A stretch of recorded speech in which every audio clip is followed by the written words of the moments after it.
Hello everyone, welcome back. This is the platform of SP Smart Hybrid Competitive Schooling System.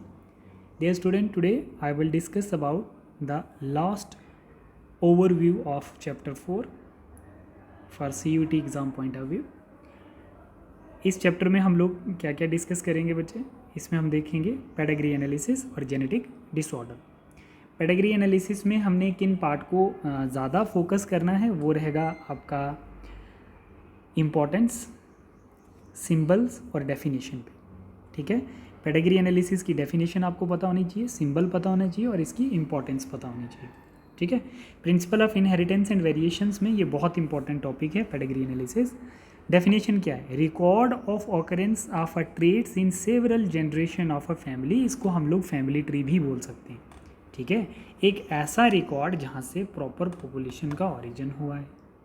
ठीक है, या तो किसी डिजीज़ का ओरिजिन हुआ है, मतलब किसी भी अकरेंस के रिकॉर्ड को हम लोग फाइलोजेनी बोल सकते हैं या पेडिग्री एनालिसिस बोल सकते हैं ना. किसी भी सेवरल जनरेशन्स में जो ट्रेट आगे पास ऑन हो रहा है वो कहाँ से आया है उसको हम लोग पेडिग्री एनालिसिस बोलते हैं. ठीक है बच्चे, अब ये तो डेफिनेशन हो गई. देन सिंबल आपको याद रखने हैं. सिंबल इसमें बहुत इंपॉर्टेंट है. ये जो सिंबल आप लोग देख रहे हैं स्क्रीन पे ये बहुत इंपॉर्टेंट है. मेल किसको रिप्रेजेंट करता है? स्क्वायर को मेल रिप्रेजेंट करता है. फीमेल जो है इस सर्कल को रिप्रेजेंट करती है. अनस्पेसिफाइड सेक्स जो है वो इसको रिप्रेजेंट करेगा. अफेक्टेड इंडिविजुअल्स जो हैं वो इनको रिप्रेजेंट करेंगे, है ना. अफेक्टेड इंडिविजुअल्स जो हैं वो इनको रिप्रेजेंट करेंगे. बट इसमें अफेक्टेड इंडिविजुअल्स जो होंगे वो वाइट नहीं होंगे, ये बिल्कुल फिलअप होंगे. ठीक है, ये अफेक्टेड इंडिविजुअल्स जो हैं ये कंप्लीट फिलअप रहेंगे, है ना. फिर उसके बाद मेटिंग के लिए ये वाली लाइन रिप्रेजेंट करती है. मीटिंग बिटवीन रिलेटिव, है ना. कंसिंग्विनस मीटिंग मतलब कज़न में जो मीटिंग होती है तो ये दो लाइंस को रिप्रेजेंट करेगा. ठीक है, फिर उसके बाद आपके पास जो आता है parents above childrens below in order the birth left to rights, है ना. ये पेरेंट्स आ गए.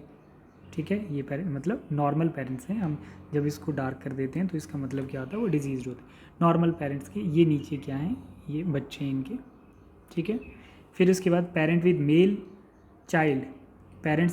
Child affected with disease. तो पेरेंट का अगर मेल चाइल्ड अफेक्टेड होगा तो ये ऐसे होगा, मतलब नॉर्मल पेरेंट का मेल चाइल्ड अगर अफेक्टेड होगा तो इट मीन्स फीमेल कैरियर होगी. ठीक है, तो ये ऐसे शो होगा. तो 5 अनअफेक्टेड ऑफस्प्रिंग ऐसे हो सकता है. ठीक है, तो ये साइन और सिंबल्स इसके आप लोगों को दिमाग में रखने हैं. ठीक, फिर उसके बाद हम लोग देखते हैं पेडिग्री एनालिसिस की इंपॉर्टेंस क्या है. इंपॉर्टेंस में हम लोग बच्चे देख रहे हैं pedigree study the utilise to trace the inheritance of specific trait abnormality of disease. Clear हो गया बच्चे?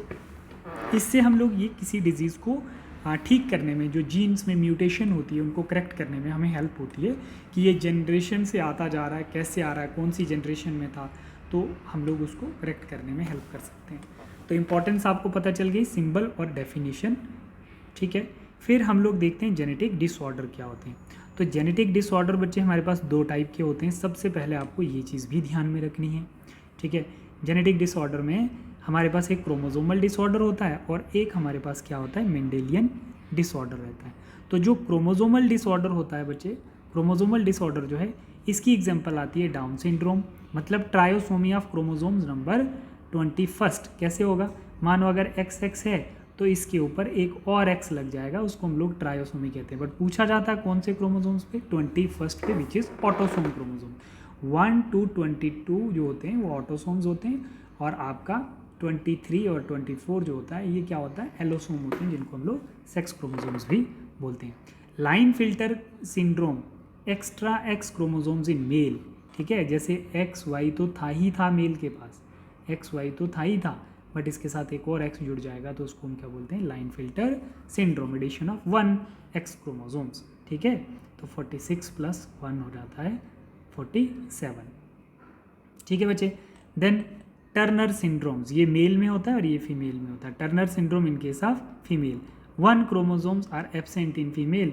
X0 वाली कंडीशन में हमारे पास टर्नर सिंड्रोम होता है इन केस ऑफ फीमेल. तो मतलब यहाँ से PYQs के बहुत चांसेस हैं. ठीक है, बहुत ज़्यादा प्रीवियस ईयर क्वेश्चन यहाँ से पूछे जाते हैं, वो किसी भी नीट हो या आपका CUT हो. मेंडेलियन डिसऑर्डर में आप लोग क्या देखते हैं? मेंडेलियन डिसऑर्डर में बच्चे autosomal dominant, autosomal recessive, sex link dominant and recessive. Autosomal dominant में आप लोगों को एक डिजीज़ याद रखनी है विच इज़ मस्कुलर डिस्ट्रॉफी, जिसमें मसल्स जो होते हैं वो ब्रेक हो जाते हैं, which is autosomal dystrophy. Autosomal recessive में सिकल सेल एनीमिया आ जाती है, एल्बिनिज्म आ जाती है। एल्बिनिज्म का मतलब होता है बच्चे जैसे पिगमेंटेशन लॉस हो जाना, मेलानिन सेक्रीट ना होना, और डिजीज़ एल्बिनिज्म आ जाएगी, जिसका क्या रहता है, टॉपिक क्या रहता है, प्लियोट्रोपी टॉपिक है इसका बच्चे एल्बिनिज्म का, ठीक है, जिसमें प्लियोट्रोपी मीन्स एक जीन्स मल्टीपल फंक्शंस को कंट्रोल करे, ठीक। तो सेक्स लिंक डिजीज़ जो होती है, जो हीमोफीलिया, और भी हम आगे एग्जाम्पल देखेंगे, बट याद रखना ये मेंडेलियन डिसऑर्डर हैं और ये आपके क्रोमोसोमल डिसऑर्डर है। What my point, what I am saying, right. तो हम लोग अब देखते हैं इसके थ्योरी वाले पार्ट पे जाते हैं, और एक रिवीजन सिंगल रिवीजन में हम लोग इसकी थ्योरी देख लेते हैं, और वहाँ से आप लोग इनकी कंप्लीट एग्जांपल्स रिवाइज करो। जैसे यहाँ पे एक हमने किए हैं, वहाँ पर आप लोग कंप्लीट एग्जांपल्स पे थोड़ा सा फोकस करेंगे। यहाँ पे देखिए बच्चे, जैसे सबसे पहले आप लोगों को क्या पता होना चाहिए, पेडाग्री एनालिसिस क्या होता है। पेडाग्री एनालिसिस में हम लोगों ने इसकी डेफिनेशन डिस्कस की थी पहले, है ना, डेफिनेशन डिस्कस की थी। फिर उसके बाद डेफिनेशन में हमने इतना ही देखा था कि किसी भी इलनेस को, लॉन्ग टर्म एक इलनेस को करेक्ट करने के लिए हम लोग पेडाग्री एनालिसिस डिस्कस करते हैं, है ना। किसी डिजीज़ को करेक्ट करने के लिए, जीन डिसऑर्डर को करेक्ट करने के लिए पेडाग्री एनालिसिस को हम लोग डिस्कस करते हैं। जेनेटिक डिसऑर्डर में हमने दो देखे थे, एक मेंडेलियन डिसऑर्डर और एक जेनेटिक डिसऑर्डर। देखो जेनेटिक डिसऑर्डर में डोमिनेंट नेचर, ठीक है। फिर उसके बाद आप लोग यहाँ पे देखेंगे ये वाला पॉइंट्स, ठीक है। द फादर हैज़ हीमोफीलिया, ये वाला डायग्राम देखेंगे थोड़ा सा, है ना। डायग्राम में देखिए एक चीज़ मैंने आपको पहले ही बताई थी, सिकल सेल एनीमिया वाली एग्जांपल, ठीक है। पॉइंट म्यूटेशन क्या होता है, सिकल सेल एनीमिया हीमोग्लोबिन्स पे जब ग्लूटामिक एसिड पे 6 अमीनो एसिड पे वैलिन बन जाता है, यही बताया था बच्चे, ग्लूटामिक एसिड में 6 इस पे पॉइंट म्यूटेशन हुई है, ठीक है। ये हीमोग्लोबिन की चेन है, HbA पेप्टाइड HbA, ठीक है। तो यहाँ पर देखो नेक्स्ट हमारे पास क्या आता है, मेंडेलियन डिसऑर्डर।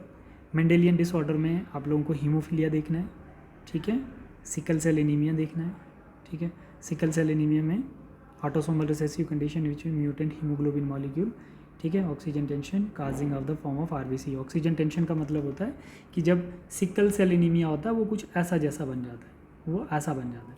बेसिकली RBCs की शेप कैसी होती है, ये ऐसा होता है ना। तो ये सिकल शेप बन जाता है, तो यहाँ पर हीमोग्लोबिन्स की टेंशन क्रिएट हो जाती है ना, इम्यून लाइक स्ट्रक्चर होता है, तो यहाँ पर प्रेशर बन जाता है ब्लड का, ठीक है, स्पेस कम बचती है ना, ठीक है। तो यहाँ पर क्या होता है, ग्लूटामिक एसिड जो होता है वो वैलिन में चेंज हो जाता है, 6 position of the haemoglobin molecule which is beta globulin chain. The amino acid change the haemoglobin protein caused by the single base substitution that is glutamic acid GAG to valine GUG at the 6 codon of the beta globulin chain, ठीक है। Phenyl केटोनूरिया मैंने आपको बताया था, albinism disease cause करता है, इसके case में प्लियोट्रोपी वाला, error of the metabolism inherit autosomal recessive trait, ठीक है। Person this amino acid phenyl aniline to tyrosine as a result of phenyl accumulate the transformed into the phenyl pyruvic acid, other derivative which cause the mental retardation along with albinism। Thalassaemia, thalassaemia क्या होता है बच्चे, blood disorder होता है, ठीक है। इसके case में भी क्या होता है, ऑटोसोमल रिसेसिव ब्लड डिजीज होती है, ट्रांसमिटेड पेरेंट टू ऑफस्प्रिंग, ठीक है। When both partners are infected carried by the genes, ठीक है, it is defect is the either of due to mutation deletions or the reduced of the case, है ना। तो हम लोग यहाँ पर देख लेते हैं, brush up your knowledge, the cause of colour blindness, ठीक है। तो colour blindness mutation of gene present with the X chromosomes, ठीक है, ये वाला पॉइंट इसका। फिर next, which of the following is correct about thalassaemia, तो आप क्या बोलोगे, इसके ये पॉइंट देखो, it is an autosome linked recessive blood disease, ये ठीक है। Both partners are unaffected carriers for the gene, yes ये भी ठीक है, हो सकता है अनअफेक्टेड पेरेंट्स से भी थैलेसीमिया डिजीज़ हो सकती है, क्योंकि फीमेल कैरियर हो सकती है, बट उसको अनअफेक्टेड ही कंसिडर किया जाता है। The defect is either due to mutation और डिलीशन, हाँ ऐसे भी हो सकता है। फिर अच्छा ठीक है, ऑल ऑफ दिस, ठीक है बेटा। Chromosomal disorder, aneuploidy, polyploidy, Down syndromes, Klinefelter किस में दिखेगा, ये वाला करेक्टर 21 पे, ठीक है। फिर उसके बाद आपके पास आता है next extra copy chromosome number 1, तो उसको क्या बोलोगे बच्चे आप लोग, डाउन सिंड्रोम। फिर उसके बाद आप लोग क्या बोलोगे, following the disorder of the chromosome individual in the X chromosomes, तो फिर उसमें क्या आएगा, टर्नर सिंड्रोम, है ना। तो ये था हमारा चैप्टर 4 का ओवरव्यू, ठीक है।